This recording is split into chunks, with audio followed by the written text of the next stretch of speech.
வணக்கம். Big topic with Karthik Mayakumar. தமிழ்நாட்டில் +2 exam முடிவுகள் வெளியிடப்பட்டிருக்கல. இதில் ஒரு நந்தினி மாநிலத்திலே முதலிடம் பிடிச்சிருக்காங்க. +1 படிச்சுட்டு இருந்த இன்னொரு மாணவி நந்தினின்றவங்க தன்னோட உயிரை மாய்ச்சிக்கிட்டு இருக்காங்க. இந்த அளவு விஷயங்கள் நடக்கிறதுக்கு இந்த எக்ஸாம் முடிவு மையமாக அமைஞ்சிருக்குல்ல. இதை பற்றி தான் முழுக்க முழுக்க பேச போகிற நிகழ்ச்சிகளை போகலாம்.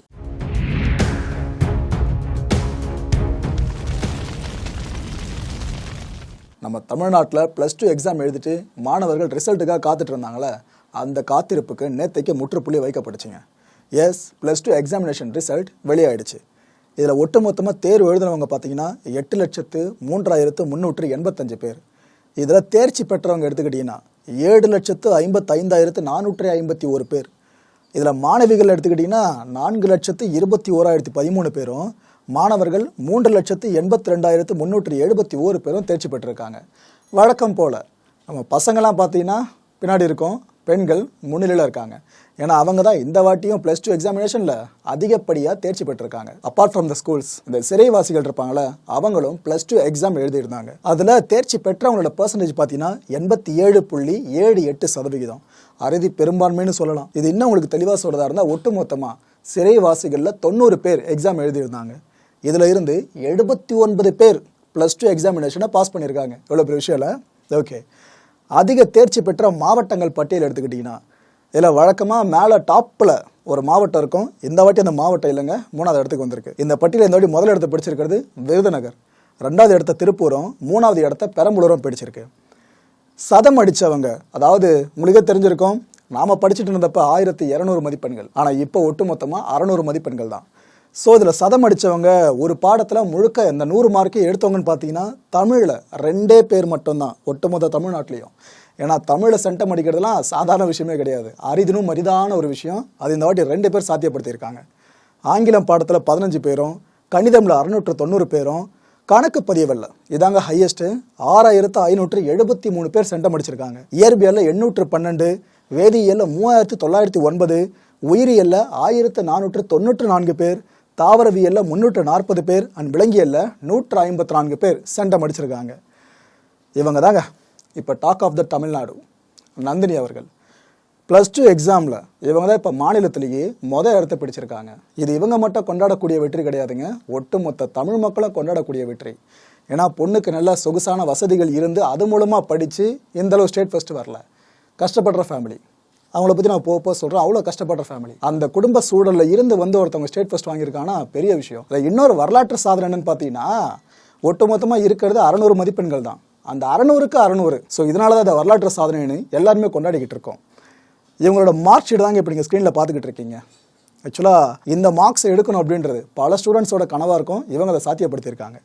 தமிழில் 100க்கு 100, இங்கிலீஷில் 100க்கு 100, எக்கனாமிக்ஸ், காமர்ஸ், அக்கௌண்டன்சி, கம்ப்யூட்டர் அப்ளிகேஷன்னு எல்லாத்துலேயுமே சென்டம். ஒரு சப்ஜெக்டில் சென்டம்னாலே நம்ம பசங்களை ஆஹா ஓஹோன்னு பேசுவோம். இவங்க பார்த்தீங்களா, இருக்கிற 6த்துலேயுமே சென்டம் அடித்து 600 மதிப்பெண்களை ஸ்கோர் பண்ணியிருக்காங்க. இந்த தமிழில் கூட 2 பேர் சென்டம் இந்த வாட்டி அடிச்சிருக்கான்னு சொன்னோம் பார்த்தீங்களா, அதில் ஒருத்தவங்க இந்த நந்தினி. இவங்க திண்டுக்கல்லில் இருக்க அண்ணாமலையார் பள்ளி மாணவிங்க. அந்த ஒட்டுமொத்த ஸ்கூலுக்கு மட்டும் இல்லை, அந்த மாவட்டத்துக்கு ஒரு பெரிய பெருமையை தேடி தந்திருக்காங்க. இந்த வெற்றிக்கு பிற்பாடு நந்தினி பல விஷயங்களை ஷேர் பண்ணாங்க. அப்போ அவங்க என்னென்ன சொன்னாங்கன்னு பார்த்தீங்கன்னா, பெற்றோர், ஆசிரியர் இவங்களாம் எனக்கு கொடுத்த ஊக்கம் காரணமாக தான் என்னால் இந்த அளவுக்கு சாதிக்க முடிஞ்சது. நம்பிக்கையோடு முயற்சி பண்ணால் எல்லாமே சாத்தியம்னு சொல்கிறாங்க. இதெல்லாம் நம்ம மனசில் தெளிவாக எழுதி வச்சுக்க வேண்டிய விஷயம். ஏன்னா ஜெயிக்கிறதுக்கு முன்னாடி ஒருத்தர் சொல்கிறது பெருசாக நம்ம காதில் விழாது. ஜெயிச்சவங்க சொன்னால் நல்லா காதில் ஆழமாக விழுணுவாங்களே, ஜெயிச்சிட்டாங்க. ஸோ அவங்க சொல்கிற விஷயத்த காதில் ஆழமாக ஏற்றிக்கலாம். எனக்கு ஆடிட்டர் ஆகணும் அப்படின்னு தான் ஆசைன்னு சொல்லியிருக்காங்க. ஒரு ப்ராக்டிக்கலான உண்மை என்ன தெரியுமா, ஐஏஎஸ் எக்ஸாமினேஷனுக்கு ப்ரிப்பேர் ஆகி அதில் தேர்ச்சி அடைஞ்சு வெளியே வராங்களே, இதை விட கஷ்டமான எக்ஸாமினேஷன்னா இந்த சார்ட்டர்ட் அக்கௌண்டன்சி சொல்லலாம். அந்த அளவுக்குங்க ஒரு படிநிலையாக நீங்கள் கடந்து போக போக போக அவ்வளோ டஃப்பாக இருக்கும். ஆனால் அதை மட்டும் படித்து முடிச்சுட்டா சரியான ஸ்கோப் இருக்குன்றதுல எந்த மாற்று கருத்தை வேண்டாம். இவங்க எப்படி இருந்தாலும் இதுக்கப்புறம் பிகாம் சிஏ முடிச்சுட்டு ஆடிட்டர் அப்படின்ற கனவுல பரிணமிச்சுட்டு அதுக்கப்புறம் ஒரு நல்ல பட்டய கணக்காளராக வளம் வருவாங்க. எந்த மாற்று கருத்தை வேண்டாம். இதில் பார்த்தீங்களா, சயின்ஸ் ஸ்டூடெண்ட்ஸ் இந்த வாட்டி ஸ்டேட் ஃபஸ்ட்டு கிடையாது. நாமெல்லாம் படிச்சிருப்போம் பாருங்க, பெரும்பாலும் வீடியோ பார்த்துட்டு இருக்கோம்னா காமர்ஸ் டிபார்ட்மெண்ட், அதை சேர்ந்த ஒருத்தவங்க ஸ்டேட் ஃபஸ்ட்டு. ஸோ ஆடிட்டர் ஆகணுன்றதான் என்னோட லட்சியம்னு சொல்லியிருக்காங்க. சொந்த காலில் நிற்கிறோன்னு இருக்காங்க. இதுக்கு முன்னாடி ஸ்டேட் ஃபஸ்ட் வாங்கினவங்க இந்த வார்த்தைகளை பிரயோகப்படுத்தி இருப்பாங்களான்னு கேட்டிங்கன்னா, என்னோட அனுபவத்தில் நான் பார்க்கல. என்னோட அனுபவத்தில் நான் பார்க்குறது ஃபர்ஸ்ட் டைம் இவங்க இந்த வார்த்தைகளை சொல்லியிருக்கிறது தான், சொந்த காலில் நிற்கிறோன்னு. இதில் உங்களுக்கு புரிஞ்சிருக்கும் எந்த அளவுக்கு கஷ்டப்படுற ஃபேமிலி இவங்கன்னு சொல்லிட்டு. என்னோட அப்பா சாதாரண கூலி தொழிலாளின்னு இருக்காங்க, தச்சு வேலை செய்கிறவருங்க அவர். இருந்தாலும் என்ன அவர் படிக்க வச்சாரே தவிர ஒரு செகண்ட் ஒரு நாள் கூட அவர் எதுக்குமா இதெல்லாம் படிப்பலாம் அப்படின்ற வார்த்தையை என்கிட்ட சொன்னதே இல்லை. நீ எத்தனை வருஷம் வேணும்னாலும் படிமா, உனக்கு படிக்கணும்னு ஆசை இருக்குல்ல, உன் ஆசைப்பட்ட மாதிரி படிச்சுக்கிட்டே இரு, அப்பா உன்னை படிக்க வைக்கிறேன்னு அந்த மனுஷன் அவ்வளோ கஷ்டத்துலையும் இவங்களுக்கு ஊக்கம் கொடுத்துருக்காரு. என்னோட அப்பாவோட உழைப்பு தான் என்னோட இந்த வெற்றிக்கு காரணம். நிறைய பேரண்ட்ஸ் என்ன நினைப்பாங்க, பொம்பளை புள்ளலாம் எதுக்கு படிச்சுக்கிட்டு இன்னொரு இடத்துல வாக்கப்பட போகிற பொண்ணு, படிப்பு போதும் அப்படின்னு சொல்லி நிறுத்த முயற்சி பண்ணுவாங்க. ஆனால் என்னோட பேரண்ட்ஸ் அப்படி பண்ணலை. அவங்க வேர்வையை ரத்தமாக சிந்தி தான் என்னை கஷ்டப்பட்டு படிக்க வச்சு இந்த ஸ்டேஜுக்கு கொண்டு வந்திருக்காங்கன்னு அவங்க இந்த விஷயங்களை பேசும்போது அழுதுட்டாங்க. கண்ணு பாட்டுக்கு கலங்க ஆரம்பிச்சிடுச்சு, அழுதுட்டாங்க. அவ்வளோ உணர்ச்சி பெருக்கூட பேசியிருந்தாங்க. மாணவர்களுக்கு நான் சொல்கிறது ஒன்றே ஒன்று தானே, அவங்க ஒரு விஷயத்த சொல்லியிருக்காங்க. யார் உங்களை என்ன சொன்னாலும் கவலைப்படாதீங்க. உங்களை நெகட்டிவாக நிறைய பேர் பேசுவாங்க, காதிலே போட்டுக்காதீங்க. உங்கள் கோல் எதுவோ அதை நோக்கி போய்கிட்டே இருங்க. நான் அச்சீவ் பண்ண மாதிரியே உங்களாலையும் கண்டிப்பாக அச்சீவ் பண்ண முடியும்னு சொல்லியிருக்காங்க. இந்த நேரத்தில் நந்தினியோட பேரண்ட்ஸை பார்க்கணுன்ற ஆசை உங்களுக்கு இருக்கோல, ஸ்க்ரீனை பார்த்தீங்கன்னா உங்களுக்கே தெரியும் மக்களே. சரவணகுமார், பானுப்பிரியா இந்த தம்பதியோட மகள் தான் நந்தினி. நந்தினியோட சாதனையை பற்றி சரவணகுமார் என்ன சொல்கிறாருன்னா, என் மகளோட சாதனை மகத்தானதுங்க, எனக்கு புரியுதுங்க. நிறைய பேர் என் மகளை பற்றி ஆக ஓகோன்னு பேசுகிறாங்க, எனக்கு சந்தோஷமாக இருக்குது, சொல்கிறதுக்கு என்கிட்ட இப்போ வார்த்தை இல்லைங்க அப்படின்றாரு. அவங்களுக்கு படிப்பு தான் எல்லாமே. அவங்க ரொம்ப ரேராக தான் ஃப்ரெண்ட்ஸ் கூட வெளியே போவாங்களே தவிர எப்போ பார்த்தாலும் படிப்பு படிப்பு படிப்புன்னு தான் என் பொண்ணு இருப்பாங்க அப்படின்னு சொல்லியிருக்காரு. ஆக்சுவலாக இதெல்லாம் ஒரு தந்தைக்கே உரித்தான பெருமிதம். இவ்வளோ பெரிய சாதனையை பண்ணியிருக்காங்க. அவங்கள பற்றி ப்ரெஸ் பீப்புள் கிட்ட பேசுகிறப்ப அந்த மனுஷனுக்கே வார்த்தை பஞ்சங்கள் ஏற்படுது, என்ன சொல்கிறதுன்னு தெரில அப்படின்ட்டு. அந்தளவுக்கு பெருமிதம் ஏற்பட்டதெல்லாம் எல்லா பேரண்ட்ஸ்க்கும் கிடைச்சிடாது, இவங்கள மாதிரி ஒரு சில பேரண்ட்ஸ்க்கு மட்டும்தான் கிடைக்கும். ஒரு கசப்பான உண்மை என்ன தெரியுமா, சரவணகுமார் அவர்கள் அந்த குடும்பத்தை தூக்கி சுமக்கிற நிலைமை இருக்குல்ல, அதுவே கவலைக்குரியது தான். அவரோட மனைவி இருக்காங்களே பானுப்பிரியா, அவங்களுக்கு உடல்நிலை சரியில்லை. அவங்களுக்கான மருந்து மாத்திரை செலவை அவர் தான் பார்த்துக்கணும். இருக்கிற வீடும் சொந்த வீடு கிடையாது, வாடகை. மாதம் மாதம் வாடகையும் அவர் தான் சம்பாதிக்கிற காசில் கட்டணும். இதெல்லாம் போக மளிகை சாமான், இந்த குழந்தைய படிக்க வைக்க செலவு, அது இதுன்னு எல்லா இடத்துல லிஸ்ட்டு போகும் பாருங்க. இருந்தாலும் இந்த பொண்ணை படிக்க வச்சிருக்காரு. இந்த பொண்ணை ஸ்டேட் ஃபர்ஸ்ட்டை வாங்கி கொடுத்துருக்காங்க. நந்தினி எந்த அளவுக்கு குடும்பத்தோட கஷ்டத்தை புரிஞ்சு படிச்சிருந்தாங்கன்னா இந்த அளவு சக்ஸஸ் பண்ணியிருக்க முடியும் பாருங்க. சிலர் நினைப்பீங்க அப்படின்னு, என்னப்பா இந்த பொண்ணு வெறும் புத்தக புழுவாக மட்டும்தான் இருந்திருப்பாங்க, தொடர்ந்து படிச்சுக்கிட்டே தான் இருந்திருப்பாங்க, இந்த எக்ஸ்ட்ரா கரிக்குலர்லாம் பெருசாக பார்ட்டிசிபேட் பண்ணியிருக்க மாட்டாங்கன்னு சொல்லிட்டு. ஆனால் உண்மை என்னென்னா, அந்த ஸ்கூலோட ஹெட் மாஸ்டர் சொல்கிற ஒரு விஷயம் என்னென்னா, அந்த ஸ்கூலில் இந்த தமிழ் ஆங்கிலம் சார்ந்து எந்த ஒரு போட்டிகள் வைக்கப்படுறதா இருந்தாலும் அதில் முதல்ல வாலண்டியராக வந்து சேர்றது நந்தினி அவர்கள் தானா. ஸோ இந்த அளவுக்கு படிப்புக்கு அப்பாற்பட்டு இது போல போட்டிகள்லையும் அந்த மாணவி பயங்கரமாக சோபிச்சாங்க. ஆசிரியர்கள் எங்கள் எல்லாருக்குமே தெரியும் நந்தினிக்கு மிகப்பெரிய அளவுக்கு வெற்றிகள் காத்துக்கிட்டு இருக்குன்னு. அதோட முதல் படி தான் இந்த மாநிலத்திலேயே முதலிடம் அப்படின்ற கௌரவம்னு சொல்லியிருக்காங்க. இது எதுக்காக கூட அழுத்தம் திருத்தமாக சொல்கிறேன்னா, ஒரு சில பேரண்ட்ஸ் நினச்சிக்கிட்டு இருப்பாங்க, என் பையன் ஸ்போர்ட்ஸ் பக்கம் போயிட்டா முழுசாக படிப்பை விட்டுருவான், என் பையன் இந்த ஆர்ட்ஸ் பக்கம் எதனா போயிட்டானா, இந்த மியூசிக் கற்றுக்கிற டான்ஸ் ஆர் அதுன்னு போயிட்டா அதுவே படிப்பை கோட்டை விட்டுருவான், மற்றபடி இலக்கியம் சார்ந்த ஏன்னா ஒரு விஷயத்தில் அந்த போட்டியில் கலந்துக்கிட்டு தான் இருந்தாலும் தினமும் படிக்க வேண்டிய விஷயம்லாம் மிஸ் ஆடாதுன்னு பயந்துக்கிட்டு இருப்பாங்க. ஒரு உண்மை என்னென்னா, ஆக்கப்பூர்வமான ஒரு விஷயத்தில் மாணவ மாணவிகள் அறிவை செலுத்துகிறாங்க, ஃபோக்கஸ் பண்ணுறாங்க அப்படின்னா படிப்புலேயும் அது பயங்கரமாக உதவும். அனுபவப்பட்டேன், அதனால் சொல்கிறேன், அவ்வளோதான். நந்தினியோட இந்த மார்க் ஷீட்டை பார்த்து வேற லெவலில் சாதனை பண்ணியிருக்காங்களே அப்படின்னு பூரிச்சு போகிற நாமெல்லாம் ஒரு பக்கம். இன்னொரு பக்கம் என்னென்னா, +2 எக்ஸாமில் மார்க் கம்மியாக வாங்கிட்டு வீட்டில் கொஞ்சம் திட்டு வாங்கிட்டு இருப்பாங்க பார்த்தீங்கன்னா பேரண்ட்ஸ் கிட்ட. அந்த சில மாணவர்கள் அவங்க கடவுள்கிட்ட வேண்டிக்கிட்டு இருக்கிறது, இந்த மார்க் ஷீட்டு மட்டும் எங்கள் அப்பா அம்மா கண்ணில் பற்றக்கூடாதுப்பா, பட்டா இதை காமிச்சு இன்னங்களை வச்சு செய்வாங்கன்னு சொல்லிட்டு இது ஒரு பக்கம் போய்கிட்டு தான் இருக்குது ஒரு சில வீடுகளில் மட்டும். ஓகே, சில ஆர்வ கோளாறுகள் இப்போ என்ன தெரியுமா பண்ணியிருக்காங்க. ஆக்சுவலாக நந்தினி அவர்கள் இந்த காமர்ஸ் டிபார்ட்மெண்ட்டில் தான் டாப்பில் வந்திருக்காங்க. அவங்க சயின்ஸை படிக்கலை, ஓகேவா. அப்படி இருந்தோம் 600க்கு 600 மதிப்பெண் எடுத்திருக்காங்கப்பா இந்த மாணவி. தமிழகத்துக்கே பெருமை சேர்த்து கொடுத்துருக்காங்கப்பா. இவங்களுக்காச்சும் அரசு நீட் சீட்டு கொடுக்க முடியுமான்னு கேட்டிருக்காங்க. என்னத்த சொல்கிறது, அவங்கள நீட் எக்ஸாம் அப்படின்றது எதுக்கு நடத்துகிறாங்க, எந்த படிப்பை +2 அவங்க படிச்சுட்டு வந்திருக்கணும், தகுதிகள் என்னென்ன, 1008 விஷயங்கள் இருக்குது. நந்தினி தெளிவாக சொல்லிட்டாங்க, எனக்கு ஆடிட்டர் ஆகணும் அப்படின்றத ஆசை இருக்குன்னு சொல்லிட்டு. சம்மந்தமே இல்லாமல் நீட்டை இங்கே கொண்டு வந்து சேர்த்துருக்காங்க. ஒரு செய்தியோட ஆழம் தெரியாமல் நுனிப்புள்ள மட்டும் மேய்ஞ்சிட்டு வந்துட்டாங்க அப்படின்னா இது போல தான் பதிவுகளை பார்க்க முடியும். ஏதோ உங்கள் சயின்ஸ் டிபார்ட்மெண்ட் எடுத்து அதில் ஸ்டேட் ஃபர்ஸ்ட் வந்த மாதிரி நீட் சீட் கொடுப்பாங்களா அப்படின்ட்டு இப்போ பல பேர் கேள்விகளை எழுப்ப ஆரம்பிச்சிருக்காங்க. என்னத்தை சொல்கிறது, ஒரு நந்தினியோட மிகப்பெரிய சாதனையை பற்றி பார்த்து முடிச்சிட்டோம். அடுத்ததாக ஒரு துயர் மிகுந்த செய்தி தாங்க, இன்னொரு நந்தினி. நம்ம பூந்தமல்லி அடுத்த செம்பரமாக்கம் பகுதி இருக்குல்ல, அதை சேர்ந்த ஒரு ஆட்டோ டிரைவரோட மகள் பேரும் நந்தினி தான்.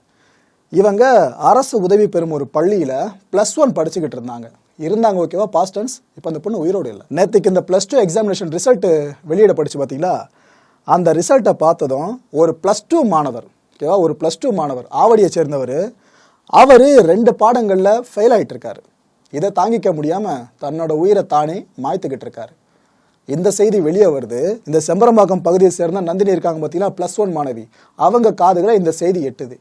எட்டுனதும் அந்த மாணவியும் அவங்க தங்கியிருக்க வீட்டிலேயே ஆள் இல்லாத நேரம் பார்த்து நேற்றுக்கு மாலை அவங்க உயிரை அவங்களே மாய்த்துக்கிட்டு இருக்காங்க. இந்த விவகாரம் போலீஸ் கேஸ் வரைக்கும் போயிருக்குங்க. அந்த மாணவருக்காக இவங்க எதுக்காக இப்பேற்பட்ட முடிவு எடுத்தாங்கன்னு தோண்டி துருவ ஆரம்பிச்சிருக்காங்க. முதற்கட்ட தகவல்கள் நிறைய வெளியே வந்துட்டு இருக்கு. அதை இப்போதைக்கு கன்ஃபர்மேஷன் இல்லாமல் வெளிப்படையாக பதிவு பண்ண விரும்பல. ஓகே, தேர்ச்சி பெறாத அந்த 47,933 பேர், ஒரு +2 மாணவர் இப்போ தன்னோட உயிரை தானே எடுத்துக்கிட்டார் சொன்ன பார்த்தீங்களா, அவரும் இந்த பட்டியலுக்குள்ளே வரவர் தான். தயவு செஞ்சு இது போல் தோத்துட்டோமே எக்ஸாமில் அப்படின்ற ஒரு கில்ட் இருக்கும் பார்த்தீங்களா, அதை வச்சுக்காதீங்க. ஏன்னா உலகம் முழுக்க நீங்களே கவுண்ட் பண்ணி பார்த்தீங்க அப்படின்னா, school drop out, college drop out, படிப்பே சுத்தமாக ஏறாதுன்னு திட்டு வாங்கின பசங்க பொண்ணுங்க இவங்க பல பேர் சாதிச்சிருக்காங்க. அவங்க மட்டும்தான் சாதிச்சிருக்கான்னு சொல்ல வரல, தப்பான விஷயமா அதை முன்னுதாரணமாக எடுத்துக்காதீங்க. அவங்களும் சாதிச்சிருக்காங்கன்ற இதுக்காக ஏதோ சின்னதாக ஒரு எக்ஸாமில் ஃபெயில் ஆகிட்டேன்னு சொல்லிட்டு மனசு உடஞ்சிட்டு தவறான முடிவுகள் எடுக்கிறது, கில்ட்டாக அப்படியே ஃபீல் பண்ணி வீட்டில் முடங்கி இருக்கிறது, இந்த வேலையை மாணவ மாணவிகள் தயவு செஞ்சு பண்ணாதீங்க.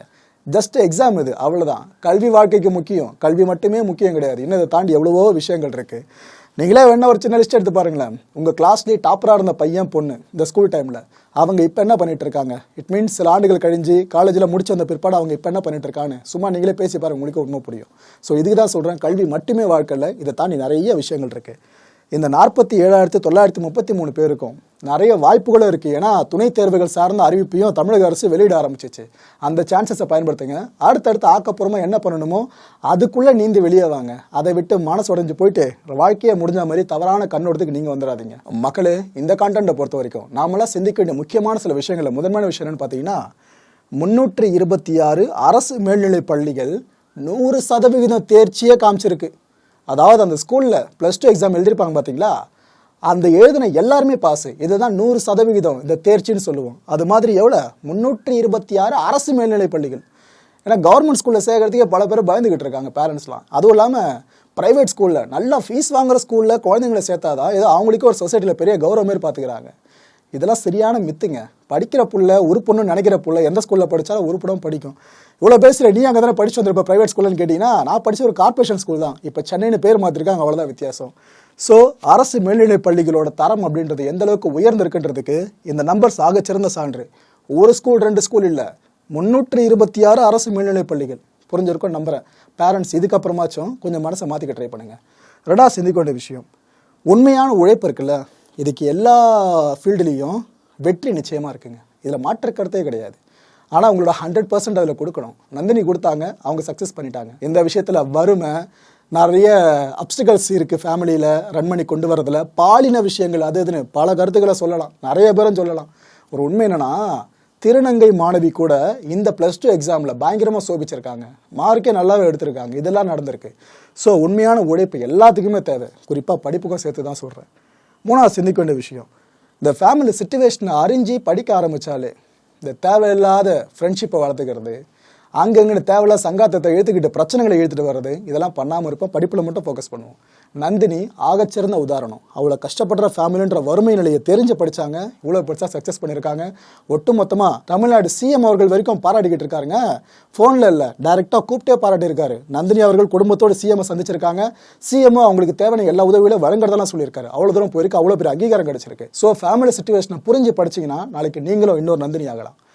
நாலாவது சிந்திக்க வேண்டிய விஷயம், நந்தினி ஒரு விஷயத்த சொன்னாங்க தெரியுமா, டியூஷனே போலியா அவங்க. ஏன்னா சில பேரண்ட்ஸ் நினச்சிக்கிட்டு இருக்கிறது, என் பையன் பொண்ணு நல்லா மார்க் எடுக்கணும் அப்படின்னா டியூஷன் கண்டிப்பாக வேணும்ப்பா. ஆனால் ஸ்கூல் ஃபீஸை விட டியூஷன் ஃபீஸ் அதிகமாக தான் இருக்குது, பரவாயில்ல கட்டலாம், பொண்ணு பையன் நல்லா மார்க் எடுக்கட்டுமா அப்படின்னு நினச்சி பண்ணிக்கிட்டு இருக்காங்க. ஆனால் ஸ்டேட் ஃபர்ஸ்ட் எடுத்த பொண்ணு ஒரு மார்க்கை கூட மிஸ் பண்ணாமல் 600க்கு 600 அடித்த பொண்ணு டியூஷனே போனது கிடையாது. இதில் அஞ்சாவது சிந்திக்க வேண்டிய விஷயம், கல்வியே ஆகச்சிறந்த ஆயுதம். இதில் எந்த மாற்று கருத்தை வேண்டாம். அடுத்த நிகழ்ச்சியை சந்திக்கலாம். நன்றி, வணக்கம்.